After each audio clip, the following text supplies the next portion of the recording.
तो साथियों, जय हिंद, जय भारत। मैं मदन लाल आज़ाद, संस्थापक संयोजक ठगी पीड़ित जमाकर्ता परिवार और all India bike board taxi union, आज दिनांक 21 अक्टूबर 2024 को आप सबके समक्ष प्रस्तुत हूँ राजधानी दिल्ली से। एक बड़ी खबर देश के तमाम एजेंट साथियों को खुशखबरी के रूप में, और निवेशक साथियों को भी, वैसे तो उनके लिए भी खुशखबरी है, लेकिन जो दबंग टाइप के निवेशक हैं और निर्दोष एजेंट साथियों पर जो जुल्म करते हैं, अत्याचार करते हैं, उनसे ज़बरन धन वसूली करते हैं, उनके बुरे की खबर है ये। तो सावधान हो जाएं तमाम ऐसे दबंग निवेशक जो निर्दोष एजेंट्स का उत्पीड़न करते हैं, उनका सामान छीन लेते हैं, उनकी चीज़ों पर बलात् कब्ज़ा कर लेते हैं। उनसे रिलेटेड एक बड़ी खबर सुनाऊंगा और भी दूसरी खबरें सुनाऊंगा, और कल के 22 अक्टूबर के पुतला दहन कार्यक्रम के संदर्भ में भी जानकारी दूंगा, और एक बड़े स्कैम्स ठगी प्रकरण के मामले में भी कुछ सूचनाएं प्रदान करूंगा। तो पूरा वीडियो तमाम साथी ध्यान से सुनेंगे, और जिन साथियों ने अभी तक हमारे YouTube चैनल को सब्सक्राइब नहीं किया है वो इसे सब्सक्राइब ज़रूर कर लेंगे।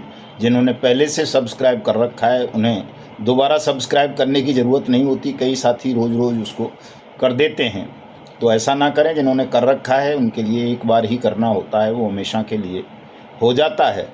और ज़्यादा से ज़्यादा मेरे इस वीडियो को शेयर करेंगे साथियों, ताकि पूरा देश अवेयर हो सके, जागरूक हो सके, और जागरूक होकर हम राष्ट्र की एकता अखंडता को मजबूत करते हुए भारत माता को ठग बेईमानों के खूनी पंजों से आज़ादी दिला सकें, जिसके लिए हम संघर्ष कर रहे हैं। और आज 51वां दिन है हमारे इस आंदोलन का साथियों।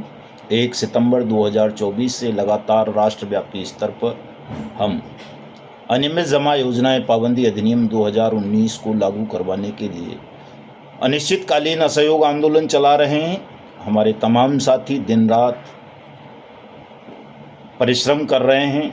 लाखों ज्ञापन अब तक प्रधानमंत्री, नेता प्रतिपक्ष और तमाम राज्यों के मुख्यमंत्रियों को शासन के मार्फत जा चुके हैं, फिर भी उनके कान पर जूं नहीं रेंग रही। और सत्ता में बैठे लोग और विपक्ष में बैठे लोग जो उपेक्षा, अपमान हमारे आंदोलन का कर रहे हैं, हमारी एक न्यायपूर्ण मांग को अनसुनी कर रहे हैं, अपने अहंकार का परिचय दे रहे हैं, उसके विरोध में कल हमारा संगठन पूरे देश में हर जिला मुख्यालय पर, हर तहसील में, हर चौक पर, चौराहे पर प्रधानमंत्री का, वहाँ के राज्य के चीफ मिनिस्टर का, नेता प्रतिपक्ष राहुल गांधी का और ठगों का पुतला जला रहा है। कल ठीक 12 बजे हमारा ये कार्यक्रम होगा। तो तमाम साथी इस कार्यक्रम को निर्भीकता के साथ करेंगे, डरेंगे नहीं। बहुत सारे साथियों के फ़ोन आ रहे हैं कि पुलिस दबाव बना रही है, तो साथियों आपको किसी दबाव में नहीं आना है। पुतला दहन का कार्यक्रम करना है, चूँकि ये आपका अधिकार है। और यदि पुलिस या प्रशासन या शासन, हमारी कोई निजी शत्रुता नहीं है किसी से, वो चाहता है कि कल ये पुतला दहन का कार्यक्रम इतने बड़े व्यापक स्तर पर ना हो, तो उन्हें प्रधानमंत्री को रिपोर्ट भेजनी चाहिए। कहना चाहिए कि प्रधानमंत्री एक ट्वीट करने का साहस कर दें कि मैं आज से और अभी से देश के तमाम अधिकारियों को, राज्यों को ये निर्देश देता हूं कि वो संसद द्वारा सर्वसम्मति से बनाए गए भुगतान की गारंटी के अधिकार, अनियमित जमा योजनाएं पाबंदी अधिनियम 2019 का अक्षर से पालन करें। इस एक्ट के अंतर्गत देश के तमाम ठगी पीड़ितों के आवेदन लें और उनका भुगतान, उनकी जमा राशि का 2 से 3 गुना 180 दिन में करें, जैसा कि इस कानून में लिखा हुआ है। हमारी यही शत्रुता है, चाहे वो राहुल गांधी हों, चाहे प्रधानमंत्री नरेंद्र मोदी हों, या किसी राज्य के चीफ मिनिस्टर या कोई अन्य नेता। बाकी कोई शत्रुता किसी के साथ निजी रंजिश नहीं है। हमारी शत्रुता उनके साथ केवल इतनी है कि वो शासन की कुर्सी पर बैठकर, न्याय की कुर्सी पर बैठकर न्याय नहीं कर रहे, अपने शासन के जो कर्तव्य होते हैं उनका निर्वहन नहीं कर रहे, अपने ही द्वारा बनाए हुए एक व्यापक कानून की लगातार अवहेलना कर रहे हैं, अनदेखी कर रहे हैं, जो न केवल लोकतंत्र का और संसद का अपमान है, बल्कि उन 42 करोड़ से ज़्यादा ठगी पीड़ितों के घावों पर नमक छिड़कने के समान हैं, जो बेचारे दिन रात इस उम्मीद में परिश्रम कर रहे हैं, आंदोलन कर रहे हैं कि सरकार कभी न कभी जागेगी, उनकी पीड़ा को सुनेगी, उनकी न्यायपूर्ण मांग पर कार्रवाई करेगी, दोषियों को दंडित करेगी और उनकी जमा राशि का पैसा उन्हें वापस देगी इस कानून के अंतर्गत जो उन्होंने स्वयं बनाया है। तो प्रधानमंत्री हों, चाहे राहुल गांधी हों या राज्यों के चीफ मिनिस्टर्स, हमारी इस मांग पर, चूँकि डिजिटल दौर है, सोशल मीडिया का ज़माना है, उन तक हमारी खबरें जा रही होंगी खूब, हम रोज़ चीख चीख के बता रहे हैं, उनकी अपनी एजेंसीज उनको बता रही हैं, उनके तमाम कलेक्टर साहिबान उनको ज्ञापन भेज रहे हैं कि ऐसा आंदोलन चल रहा है। अगर उनकी मरी हुई आत्मा जाग जाए और उनको लगे कि इस तरह ठगी पीड़ित उनके देश भर में पुतले जलाकर उन्हें दुनिया के सामने नंगा ना करें, ठग सिद्ध ना करें, तो वो अभी और आज रात को ही, 1 मिनट का काम है, कोई ज़्यादा काम नहीं है, राहुल गांधी भी इसके लिए आवाज़ उठाएं, प्रधानमंत्री निर्देशित कर दें तमाम राज्यों को, राज्यों के चीफ मिनिस्टर्स अपने अधिकारियों को निर्देशित कर दें कि भाई कानून की अनुपालना करो, चूँकि कानून बन चुका है, कागज़ों में लागू है, आपने सब जगह पूरे देश में फास्ट ट्रैक कोर्ट इस कानून के अंतर्गत बनाई हुई हैं, नामित अदालत जिन्हें आप कह रहे हो, आपने सक्षम और सहायक सक्षम अधिकारी बनाए हुए हैं पूरे देश में। तो जब बनाए हुए हैं, पूरा सिस्टम बना हुआ है, तो वो ठगी पीड़ितों के आवेदन क्यों नहीं ले रहे, और जो आवेदन लिए हैं उन पर भुगतान क्यों नहीं किया? ये जवाब मुख्यमंत्रियों को और प्रधानमंत्री को अपने अधिकारियों से मांगना चाहिए, और जिन्होंने इस मामले में लापरवाही बरती है उनको दंडित करना चाहिए। ये उनका कर्तव्य है और हमारा ये अधिकार है कि हम ये मांग करें, और हमारी इस मांग को कोई अनसुनी करे तो हम विरोध स्वरूप उनका पुतला जलाएं, घेराव करें, प्रदर्शन करें, धरने दें, आमरण अनशन करें, असहयोग आंदोलन चलाएं, और हमारे इस अधिकार पर कोई सरकार डकैती नहीं डाल सकती। जैसा कि मैं पढ़ रहा था, हमारे जिला सचिव हैं मोहनलाल जारवाल साहब, बांदीकुई में रहते हैं, दौसा से, राजस्थान से। वो कह रहे थे साहब, पुलिस अधिकारी ने बुलाया था एसओ ने उनको और कहा कि आपको धरना बंद करना पड़ेगा क्योंकि दौसा में उपचुनाव है और आचार संहिता लगी हुई है, कलेक्टर ने आदेश कर दिया है, इस आचार संहिता हटने के बाद ही कोई धरना प्रदर्शन या इस तरह का कार्यक्रम हो सकता है। कॉपी दी है बाकायदा आदेश की। तो मैं पुलिस साहिबान को, प्रशासन के अधिकारियों को बताना चाहता हूं कि आचार संहिता राजनीतिक दलों पर होती है, उनके कार्यक्रमों पर होती है। हमारा ये कार्यक्रम राजनीति से परे है, इसका राजनीति से कोई लेना देना नहीं है। हम कोई न वोट मांग रहे हैं, न वोट बिगाड़ रहे हैं, न कोई वोट के लिए सभा कर रहे हैं। हमारा जो कार्यक्रम है वो एक न्यायपूर्ण मांग को उठाना है, और ये कार्यक्रम अनवरत रहना चाहिए। कहीं से भी हमारे आंदोलनकारी साथियों के उत्पीड़न की खबर नहीं आनी चाहिए, और यदि ऐसा शासन या प्रशासन करेगा या पुलिस करेगी तो ये आंदोलन और ज़्यादा फैलेगा, और हम फिर सबका, पूरे बेईमान सिस्टम का विरोध करेंगे। ये ध्यान रखें तमाम अधिकारी, चूँकि अभी हमारी किसी से कोई व्यक्तिगत रंजिश नहीं है, और पुलिस को और प्रशासन को हम इसमें बीच में लाना भी नहीं चाहते, चूँकि हमारी लड़ाई शासन के साथ है। हमें पता है कि शासन अपने ही द्वारा बनाए हुए कानून की अनुपालना प्रशासन को नहीं करने दे रहा है। प्रशासन के हाथ बांध दिए हैं शासकों ने, और इसलिए प्रशासक शासकों का संरक्षण पाकर उनके निर्देशों का पालन करते हुए देश की गरीब, शोषित, पीड़ित, ठगी हुई जनता का अपमान कर रहे हैं, उपेक्षा कर रहे हैं, उनके अधिकार पर डकैती डाल रहे हैं। तो कल तमाम साथी जोर ज़बरदस्त ढंग से पुतला जलाएंगे। मैं एक पुतला दिखा देता हूँ, ये हमारा बाराबंकी के साथियों ने बनाया है, और इस पर नरेंद्र मोदी का चित्र है, उत्तर प्रदेश के मुख्यमंत्री का है, चूँकि बाराबंकी उत्तर प्रदेश में है तो उन्होंने अपने राज्य के मुख्यमंत्री का लगाया है, राहुल गांधी का है, मायावती का है और अखिलेश का है, चूँकि वो भी दोनों उत्तर प्रदेश के बड़े विपक्षी दलों के नेता हैं। तो इन सब का पंचमुखी पुतला बाराबंकी के साथियों ने बनाकर तैयार कर दिया है, और ये कल 12 बजे बाराबंकी गन्ना संस्थान में जलाया जाएगा। साथियों, इसी तरह के पुतले तमाम साथी बना कर के कल इनका दहन करेंगे। और मैंने जो ज्ञापन कल आपको देना है वो ज्ञापन बना के फेसबुक आईडी पर लगा दिया है अपनी, मदन लाल आज़ाद पे, वहाँ से ले सकते हैं। तमाम व्हाट्सएप ग्रुप में बांट दिया है ये। इस पर केवल आपको अपना नाम लिखना है, अपना पद लिखना है और अपना एड्रेस देना है, अपना कॉन्टैक्ट नंबर देना है। बाकी सब कुछ ये तैयार है। आपको ये डीएम को या एसडीएम को देना है और इसकी कॉपी 4-5 कॉपी आप उनको बना के देंगे ताकि वो इसको प्रधानमंत्री, मुख्यमंत्री, नेता विपक्ष, राष्ट्रपति और मुख्य न्यायाधीश भारत तक पहुँचाएँ।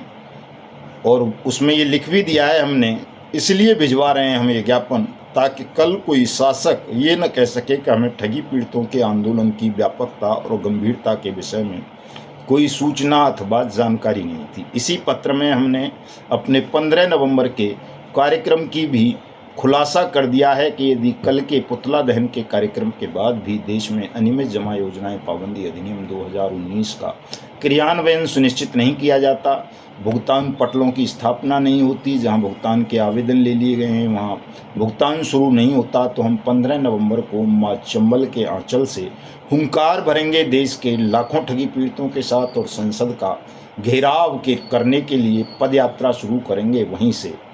और ये पदयात्रा हमारी मुरैना धौलपुर से चलकर आगरा, मथुरा, पलवल, फरीदाबाद होती हुई बदरपुर बॉर्डर से दिल्ली में प्रवेश करेगी संसद भवन के लिए। और संसद भवन जाकर के हम संसद का घेराव करेंगे, बड़ी मानव श्रृंखला बनाएंगे और जो पवित्र नदियों का जल लेकर के हमारे साथी आएंगे उस जल से हम संसद और सांसदों की धुलाई करेंगे ताकि उनकी मरी हुई बेईमान आत्मा को जगाकर हम उन्हें उनके राष्ट्र धर्म की याद दिला सकें और करोड़ों नागरिकों को न्याय दिला सकें साथियों।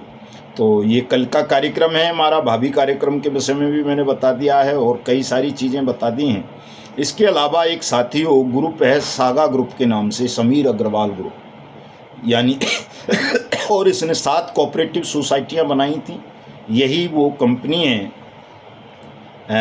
जिसके खिलाफ उत्तर प्रदेश के ललितपुर में बीएनएस 2023 की धाराओं के तहत पहला मुकदमा दर्ज हुआ पोंजी स्कीम चलाने पर। और ये समीर अग्रवाल सुना है कि दुबई भाग गया है और इस पर वहाँ की पुलिस ने, ललितपुर की ने 50,000 रुपये का इनाम घोषित कर दिया है। और पता चला है कि इसकी ये जो कंपनियाँ हैं एलजेसीसी, लस्टीनेस जनहित क्रेडिट कोऑपरेटिव सोसाइटी लिमिटेड और Swami Vivekananda multi state cooperative society limited और LUCC the Loni urban multi state credit and thrift cooperative society और भी कई इसने ऐसे गोरख धंधे खोल रखे हैं।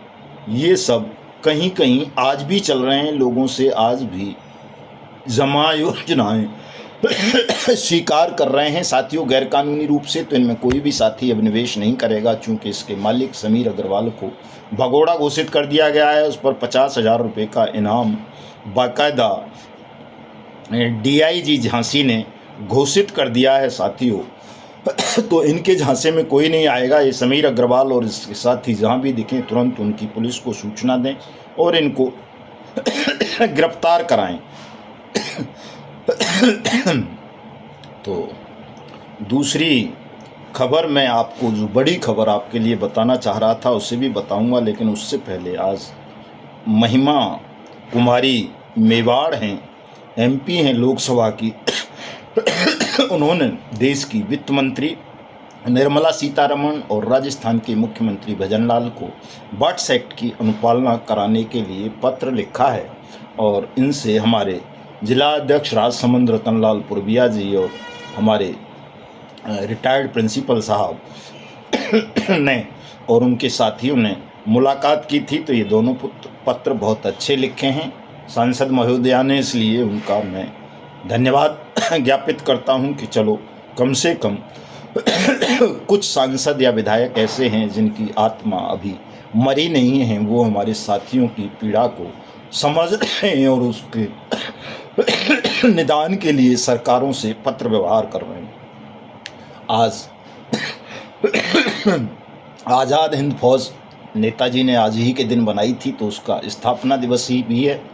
तो इस अवसर पर मैं तमाम अपने क्रांतिकारी साथियों को बधाई और शुभकामनाएं भी देता हूं। और आज़ाद हिंद फौज का आप सबको इतिहास पता होगा कि भारत को राजनीतिक आज़ादी दिलाने के लिए, अंग्रेज़ों की गुलामी से मुक्ति दिलाने के लिए आज़ाद हिंद फौज की स्थापना नेताजी सुभाष चंद्र बोस ने की थी।